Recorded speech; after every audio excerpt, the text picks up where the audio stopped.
club dinhi sa Makilala. Ang Family Mixed Riders Club, Makilala Chapter, ang United Mixed Riders Club, Makilala Chapter, ug ang Mixed Engine Brotherhood, Madri, full force. Ang kaning Makilala Riders Alliance, dugay nung tani siya namo ginaplanuhan nga i-create way back 2019 pa, kaso lang abtan ta og pandemic, tapos nalinugan. Ano unang linog sa pandemic, motong wagid na dayon-dayon. Unya blessing in disguise mo tawagan. Na ay fire incident nga nahitabo og naa na gid sa tuang tugkaran, gihagit ta ba? Gitawag ta sa hagit sa panahon nga maghiusa ang mga riders sa Makilala aron motabang.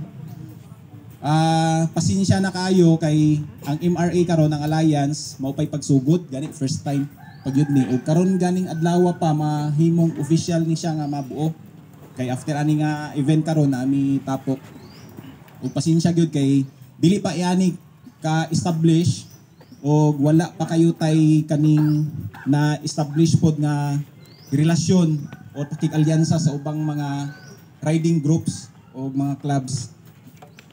Siguro pohon sa sunod na mga event mas makapreparar na, mas daghan na o mas hapsay na gyud siguro. So ako ang pangayong dispensa lang sa tanan. Ang kaning event karon di man siguro malilong sa tuwa tong August 27 alas 4 kadlawon gitugaw sa dakong sunog ang Makilala, ang palengke mismo o ang mga biktima na dinhi karon na sunog yun ang ilang mga balay, ang ilang mga kabtangan, halos walay na luwas ug nadamay itong mga daghang pong mga negosyo nga nadamay. So na dislokar gud sila. Mayo na lang kay gisalo sa LGU o sa barangay LGU sa poblasyon napahiluna sila dinhi together with MDRRM o ang kaning MSWD. So na sila dinhi karon. Ug mao pod ni ang nahimong rason nga nung naani karon nga event.